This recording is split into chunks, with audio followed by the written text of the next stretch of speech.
we have some other DC news that I think is going to be a pretty interesting discussion.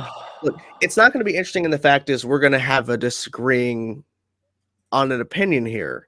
It's more like clarifying what clarifying. what this gorgeous man has said. So, Tyler Hoechlin, who plays Superman on Superman Lois, he and his other cast members were present at Fan Expo Vancouver last weekend, and they, as usual during the panels, people ask them questions, so on. And one of the questions they were asked was, the dude was very respectable about it. He was asking, like, because I'm a little confused what's going on, like, is the show really set in the same universe? Like, I know Diggle showed up, but yet it's like there's no references, whatever. So Tyler, sweet dear old Tyler, gave maybe the longest answers I've ever had to transcribe. So to people in the chat, you need to give me some props for writing this up early in the week. And so here's what he had to say. Oh, good lord! And and you know what's so funny? Because there's so much text, I actually have to take out the Earth logo just so I can see what I it was about to says. say, yeah. And I would say there's so many different layers to that, especially for us last year having COVID. I know there were ideas of doing crossover, and then they just got scrapped right away. At They're referring to that as Superman and Batman crossover. Yeah, I mean, even keeping your own production up and running was so difficult that it just got completely squashed for us. For us, at least for me, the way I have approached it from the beginning, again, these are all conversations that go on between all kind of people in LA and everywhere else. For us, we kind of just take care of what we're taking care of day to day. For me, for me, knowing what Bitsy and I had done in the previous shows and how we had our infant son before coming into this world and having two teenagers, I just had to make sense in my mind how we got there. And for me, it was a clean slate, because otherwise I would be asking questions of what happened to our infant child. So for me, just to clarify and make it easier for me to get into what we're doing, I just cut it and started over. So whatever that ends up being, that's the thing with TV too. With film, you know where you start, you know where you finish. With TV, it's constantly evolving. So it might be one thing today, it might be something completely different tomorrow or next week or a year from now. So to say anything definitively, I know it's always annoying we don't do it, but it wouldn't be doing justice to it all, because we don't know. It's never like a final answer until the show is over, and then you get reboots. Hey, he laughs because he thought it was funny. It never ends. So for us right now, just at least the way I'm approaching it, it is that for me, the only memory I had as this Clark is that this has been my life with these guys, and that's just how I'm approaching it. So who knows? Time will tell with the rest. Okay, so I'll let you take a breather for a second. I know you have lots of thoughts. So me and Andy actually talked about this earlier for a little bit, but we didn't want to get too much into it because we had everybody's topic. But it's okay, sir. You did good. So what Tyler is basically saying is this is how he's approaching it as an actor. He's not saying this is how the show is approaching it. He is simply saying, because people are taking his words out of context, or they're reading into something more. He's not saying this is what the show's doing. This is how I'm approaching it, because he's like, what happened to my infant son? Tyler, crisis happened. That's what happened to your son. The timeline. Tyler. It's like the Kill King interview with R. Kelly, like Robert, Tyler. If Tyler watches this segment, then it's because Crisis changed the timeline. And you would know that because you were acting in the crossovers and you proposed to Lois as Superman in Elseworlds, and she was pregnant at the time. Well, actually, the actress was pregnant at the time. Bitsy was actually pregnant at the time. But yes, but you know that. And then you shot in your pilot, you shot you and her getting engaged in a completely different location, not during a crossover event. And you know exactly what happened because you were there in part 5 when the timeline was changed. So Tyler read the scripts for part 5 of Crisis. He knows that Supergirl's Earth has now merged with the rest of the Arrowverse, which means his Earth as well. He's on Earth Prime. He was, of course, in the Hall of Justice. Not Justice, but he was in the Hall with the other heroes. It's the same Superman. But I'll leave it at that, and because there's a lot more we can discuss about things that's clearly how it's connected. But guys, people are looking way too far into this. It's just how he's approaching it as an actor. Yeah.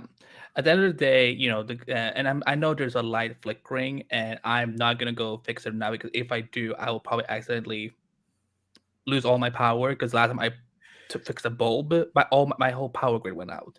So you will have to just deal with it, or I can turn off the lights behind me, but then I might look creepy with just a ring light in front of me.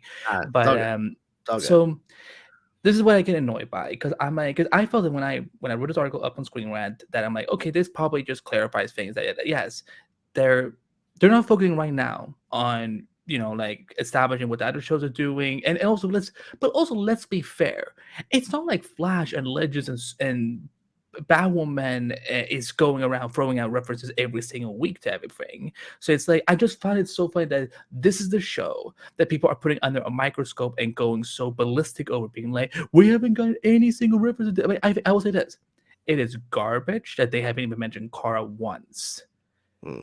Like to the point where like even one of the actors who plays the actor who plays Jonathan, he said at Fan Expo that if there's anyone he could work with in the Arrowverse, like he wants to work with Melissa Benoist. He wants to work with Supergirl, like with his aunt. In case people forgot it, but which I think this show has. But again, of course, people take this quote and they somehow try to spin it into, yeah, it's not connected, it's not but it's like, okay. First of all, I think there's three reasons why people are saying. One is because they don't want this show to be part of the Arrowverse. They think that somehow this show is above all the others, the same franchise that also people were gushing about when we did Invasion, Elseworlds, Crisis on Infinite Earths, Crisis on Earth X, season 5 of Arrow, season 1 and 2 of Flash, season 2, 3, and 4 of Legend, which were some of the more critically acclaimed season of the show, season 1 and 2 of Supergirl. Like this is the same franchise that people like were gushing and loving every week for years. And the moment they start to dip, which happens with a lot of shows that do go into season 5, 6, 7, 8, whatever, and so on, they're like, Superman Lois is too good for them. Like, we don't want it to be associated, and we want it to be its own thing. And like, even when Mother effing Diggle shows up, mentions that you're like parallel Earths. He mentions the alien box, and he mentions Oliver. They're like, it's not part of the same universe. Like, what do you people need for convincing? And also, and you know what? Because I was working on something, and then I remember, hey, I have another thing I can use to kind of simmer people down a little bit. So, because I think some have maybe forgotten, but I know some people definitely paid attention to it when I dropped this. So last November, when I spoke to Eric Wallace, I had a Flash Armageddon. One of the questions I asked him was, were there characters that you did try to get in, that you could, and you're like Supergirl, Superman, and he gave a very long response about Melissa, and then he also talked about Tyler. So I'm going to pull this up here, for those who missed. I called Tyler up. I've known him since my Teen Wolf days, and said, "Hey Tyler, can I run a favor past you?" We tried, and he wanted so bad to be on this, but he did say to me, "I'll give you some good news, Eric. I'm so sorry because of scheduling conflicts and COVID. I cannot do Armageddon, but I owe you one, and I'll be on your show the next time you call." And I said, "I'm going to hold you to that." So hopefully we'll get him, because again, I've known Tyler for years, and he's such an incredible guy. And Bitsy, who I met on Crisis on Infinite Earths, she's just a sweetheart. I can't wait to have him over on The Flash, just not this time. That People, tells you right there, guys. yeah, like it's not like they're gonna have Tyler and Bitsy play suddenly a different Lois and Clark that is not on Superman Lois. Like, guys, do you think the CW? Okay, I know CW can sometimes do things that we may not always like, but they know that putting Superman Lois outside the main franchise and making it more challenging to find creative reasons how to have crossovers and so on is a financial set for them. Mm-hmm. Like, again, if it hadn't been for this global thing that we're going through right now, I'm sure we would have seen them pop up every, like at least once last season and then once this season. So I don't know what else people need to be convinced. It's because a current show has not crossed over with Superman and Lois, or vice versa. Here's the thing. As it was mentioned with Tyler's thing about the fact that there was a plan and they got scrapped right away because of everything going on, the global shutdown and all that kind of stuff. But he would have crossed over with Batwoman. Like that was planned, and they were planning on having other characters from other shows popping up, which probably included Flash and probably Supergirl, and they just got scrapped. Everything just kind of went downhill. And we have these comics that are canon to the Arrowverse that are crossing over with these shows.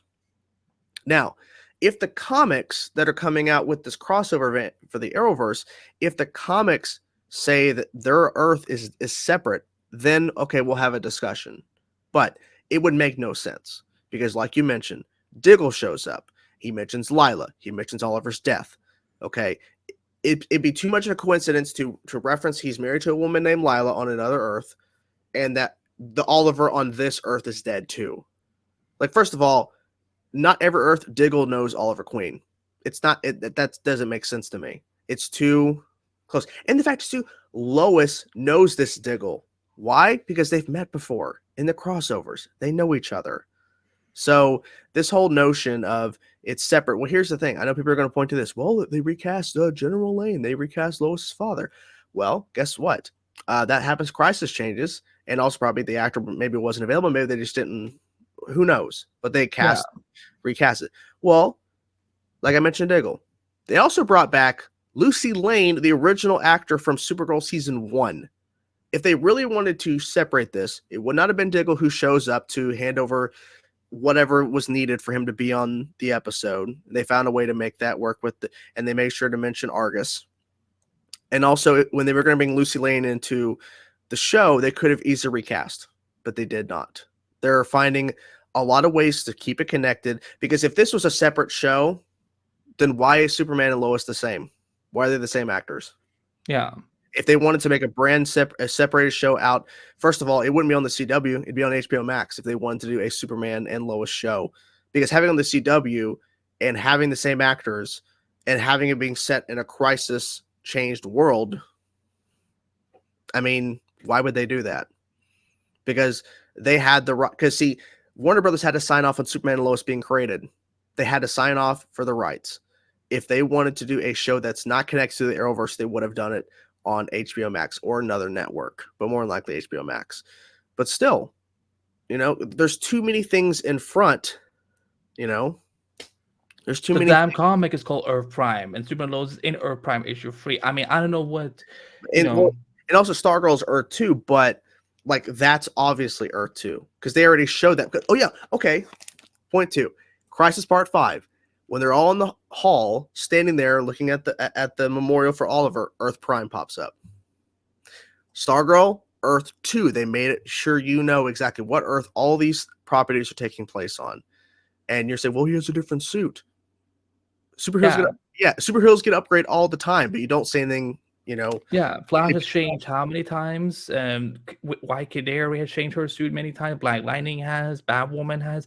It's like, and I think another reason I think that I was going to bring up is I think another reason why people have such a hard time, I think, believing that this is connected to the same universe, is that because it has a higher budget and it fills with different types of cameras, and that's why they feel like there's no way. Like, also, guys, when Flash came out, it had a huge budget and it looked different. The thing is, production evolves every season. Every season, there are budget cuts. It's gonna happen to this show too. Like, don't think that Superman Lois is somehow like there is no HBO Max backing this. This is all CW, and CW at some point they're gonna have to do budget cuts. It happens to every show. Probably one of the reasons why we have fewer episodes this season for Flash, for Legends, for Batwoman, is because these are shows that are getting further into the run, and it's expensive to make these shows. So, and it's gonna happen to Sumo Lois too, I promise you. And because the thing is, ratings dictate a lot of things as well. And Sumo Lois is doing, it's one of the top 3 shows of the network, I guess. But like, let's remember when Flash came out, like it was doing like 4 or 3 million viewers per week for like 2 seasons. So and I'm not trying, and like, I'm not trying to, because I know I do the Flash probably whatever. I'm not trying to like somehow be like, well, Flash, is whatever. No, it's like, it's the biggest comparison I can make, because out of all the shows that have come and gone between 2014 up till now, Superman Lois is like, it is the next Flash, definitely, but it's coming at a different time where like people are not watching things live anymore as much. They're watching on DVRs, they buy it on Apple on iTunes, or yeah, like DVR and all those things. They watch it on the CW website. So yeah, I just for me like it's getting to a point where I'm like, I don't understand why people are trying so hard to dismiss that this is in if you don't like that it had that if you don't like the other shows, that's perfectly fine. But don't try to like find every breadcrumb and to justify that, oh, this is why it's not in the same universe. So And that's what they're going to do until we have Melissa Benoist pop up as Supergirl, or Superman pops up on the Flash. Yeah, I feel like that it's always going to be something, and especially with Tyler's response, people are going to take that out of context, saying, "Well, he's saying that's how he's looking at it." Well, that's how he looks at it as the actor. He's not looking yeah, at it as this is exactly what the show is doing. It's not up to him who writes the show. Like he's not a writer, no producer. He is just the actor. He just reads his line and does the acting. he can probably throw out suggestions, but that doesn't mean anything. Doesn't mean anything. We can go on forever about this, but basically, it's this. There is no way this show is not connected. I'm sorry. There's too many things that are pointing towards it being connected. It's the first Arrowverse show that is post-crisis in terms of it's started after crisis, because all the other shows had to adapt and show changes. Guess what? Superman and Lois started a year earlier. They would have done the same thing. They would have shown that they lost baby Jonathan, and then they would have shown them having twin boys. Because also, at part 5, when Superman gets a hold of Lois and he's flying through the air and she's talking to him on the phone, she references the boys. He's like, the boys. And then we see he has the boys, the 2 teenage sons. They had that in part 5 of Crisis. And of course they have 2 teenage boys in the show. If it's a completely different show, they wouldn't have 2 teenage boys. That's too much of a coincidence to be a separate thing. So it's just ridiculous. Yeah, it just makes it exhausting to even follow like I mean I barely I try to not to pay too much attention to social media these days anyway, but like when it does pop up on feeds that I'm like, if I'm following certain accounts whatever, so it is exhausting to see that this is the discussion that's still going on because of one, like there's people who just think this show is better than all the other ones, that it's all the shows are beneath Superman Lois, where it's like they're the reason why we even have a Superman and Lois TV show. Period. There's no opinion. It's that's the only right answer there. But second, I think it was because they do different special effects, because they do a different type of filming with camera and so on. They somehow like it's like, well, it wouldn't match. Like, well, first of all, the company that does Superman Lois, I'm pretty sure they do some of the other shows now. I think they do Stargirl. I think they do The Flash, and so I just again like it feels like it's like people are just wanting to act as if Superman like is the only show that deserves to exist. When again, this is the same final that people were gushing for years and years and years, and because it's starting to decline a little bit in quality, how much that's a different debate. Mhm. But people are, because it's losing quality, people are now acting as if the era is completely trash. It's just oh my god, it's just CW soap opera garbage. I'm sorry, this show has tons of soap opera. There's tons of teenage angst. Like this week, oh my god, like the angst was so high that I had to open a window to get air. So But yeah, so yeah, we could definitely talk more about this, but at the end of the day, unless we see something different, it's connected.